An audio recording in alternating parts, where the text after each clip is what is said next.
Hello everyone, I am Dr. Archana Chandna, consultant at Neera nursing home Karnal.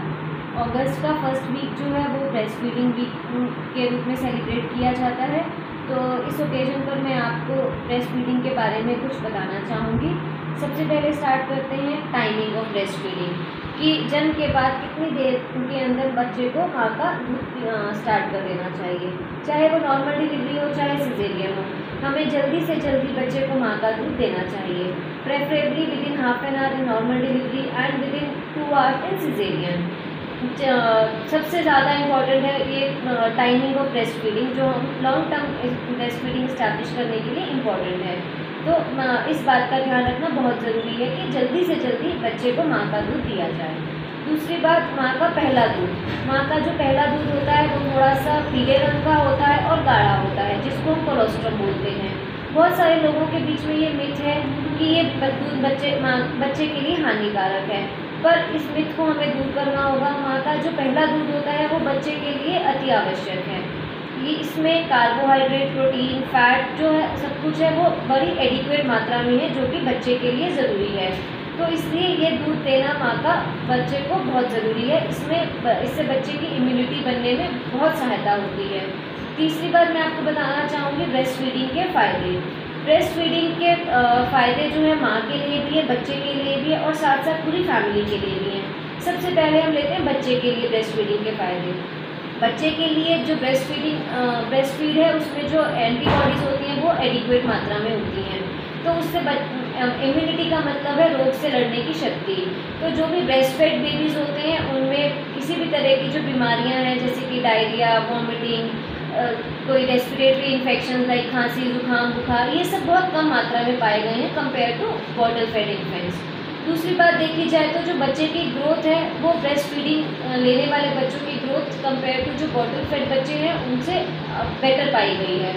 Long term studies में देखा गया है कि जो ब्रेस्ट फेड बच्चे होते हैं उनका IQ भी थोड़ा ज़्यादा होता है।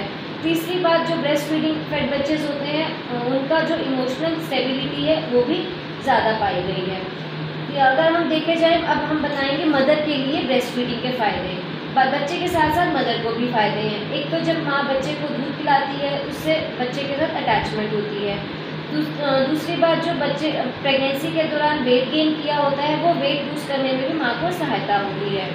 तीसरी बात हम बताएंगे पूरी फैमिली के लिए इसके फ़ायदे। पूरी फैमिली के लिए देखा जाए तो ये बहुत इकोनॉमिकल है। ब्रेस्ट फीडिंग का खर्चा देखा जाए तो बिल्कुल ना के बराबर है और बॉटल फीडिंग का खर्चा काफ़ी ज़्यादा पड़ जाता है अगर हम 1 या 2 साल तक उस खर्चे को देखें। तो इसलिए ब्रेस्ट फीडिंग ओवरऑल अगर देखा जाए तो वो माँ और बच्चे और पूरी फैमिली के लिए बहुत ही ज़्यादा फ़ायदेमंद है। तीसरी बात मैं आपको बताना चाहूँगी, बच्चे को जो फर्स्ट मिल्क दिया जाता है उससे पहले बहुत लोग बच्चे को शहद चटाना या कोई चीनी खिलाना इस तरह की चीज़ें प्रेफर करते हैं, जो कि डॉक्टर्स के अकॉर्डिंग बिल्कुल नहीं होना चाहिए। ये सब सोर्स ऑफ इन्फेक्शन होते हैं, इससे बच्चे को बहुत तरह की बीमारियां लग सकती हैं।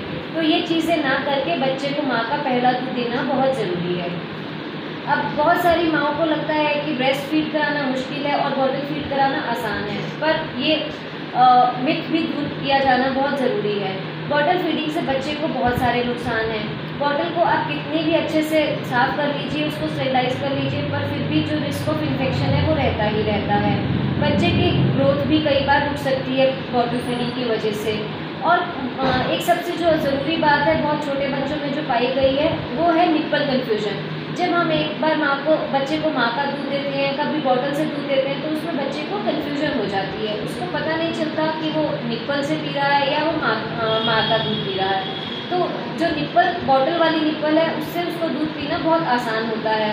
और माँ का दूध जब उसको हम दिया जाता है तो उसमें उसको थोड़ी मेहनत करनी पड़ती है, जो फिर बच्चे बॉटल फीड लेने के बाद नहीं करना चाहते। इस तरह वो सिर्फ बॉटल फीड लेना ही प्रेफर करते हैं और माँ का दूध नहीं लेना चाहते हैं। एक और चीज़ जो देखी गई है बच्चों में, बॉटल फेड बच्चों में, वो ये है कि उनमें जो दांतों का इन्फेक्शन है, डेंटल केरीज जो है वो भी थोड़ी ज़्यादा मात्रा में पाई गई हैं। तो इन सबसे बचने का सबसे सरल तरीका है ब्रेस्ट फीडिंग, जो कि माँ और बच्चे दोनों के लिए बहुत ही ज़्यादा फ़ायदेमंद है। एक और बात जो हमने देखी है वो ये है, बहुत सारी माँओं को ऐसा लगता है कि उनका दूध जो है वो बच्चे के लिए सफिशिएंट नहीं है। जो कि एक्चुअली ऐसा नहीं होता। कुदरत का करिश्मा ऐसा है कि बच्चे के लिए जितनी रिक्वायरमेंट होती है उतना ही माँ का दूध बनता है। जब बच्चा पैदा होता है उस टाइम बच्चे की रिक्वायरमेंट कम होती है, तो इसलिए माँ का दूध भी कम होता है। जैसे जैसे बच्चा बड़ा होता है, 2-3 महीने 4 महीने का, बच्चे की रिक्वायरमेंट बढ़ती है और माँ का दूध भी बढ़ना शुरू हो जाता है। फिर हम जब 6 महीने तक 6 महीने के बाद जब बच्चे को हम खाना खिलाना स्टार्ट करते हैं, बच्चे की दूध की रिक्वायरमेंट कम हो जाती है और माँ का दूध बनना भी कम हो जाता है। तो इस तरह से ये एक अपने आप में ही एक बहुत वंडरफुल चीज़ है कि जितनी बच्चे की रिक्वायरमेंट है उतने ही माँ की दूध की प्रोडक्शन है। अब एक और बात मैं आपको बताना चाहूँगी, मदर का न्यूट्रिशन जब वो ब्रेस्ट फीड करा रही है। जब मदर ब्रेस्ट फीड कराती है उस टाइम मदर को हेल्दी खाना खाना बहुत ज़रूरी है। प्रेगनेंसी के दौरान जितना खाना खा रही है उससे हमें 500 कैलोरीज एक्स्ट्रा की ज़रूरत है ब्रेस्ट फीडिंग के दौरान। तो वो कैलोरीज जो है उसमें सब कुछ iron, calcium, vitamin, minerals, proteins, carbohydrates, fats सबकी मात्रा एडिक्वेट होना ज़रूरी है। तो माँ का जो न्यूट्रिशन है उसका ध्यान रखना बहुत ज़रूरी है। एक और बात जो मैं आपको बताना चाहूँगी, जो कि सब माँओं को पता होना ज़रूरी है, वो ये है कि हमें 6 महीने तक बच्चे को सिर्फ माँ का दूध देना चाहिए, जिसको हम बोलते हैं एक्सक्लूसिव ब्रेस्ट फीडिंग। इसका मतलब है कि माँ के दूध के अलावा और कुछ भी नहीं, पानी की एक बूंद भी नहीं, जब तक कि कोई दवाई डॉक्टर के द्वारा ना बताई जाए। 6 महीने तक बच्चे को माँ का दूध दिया जाए और 6 महीने के बाद हम बच्चे को कुछ और एक्स्ट्रा खाना खिलाना स्टार्ट कर सकते हैं, पर माँ का दूध भी साथ साथ देना ज़रूरी है। धीरे धीरे करके हम जब बच्चा 1 साल 1.5 साल का होता है हम ब्रेस्ट फीडिंग को स्टॉप कर सकते हैं। वो डिपेंड करता है माँ और बच्चे कितने कंफर्टेबल हैं। जब माँ ब्रेस्ट फीडिंग स्टॉप कराना चाहे 6 महीने के बाद, वो कभी भी करा सकती है, पर 6 महीने तक माँ का दूध बच्चे के लिए अति आवश्यक है। Thank you.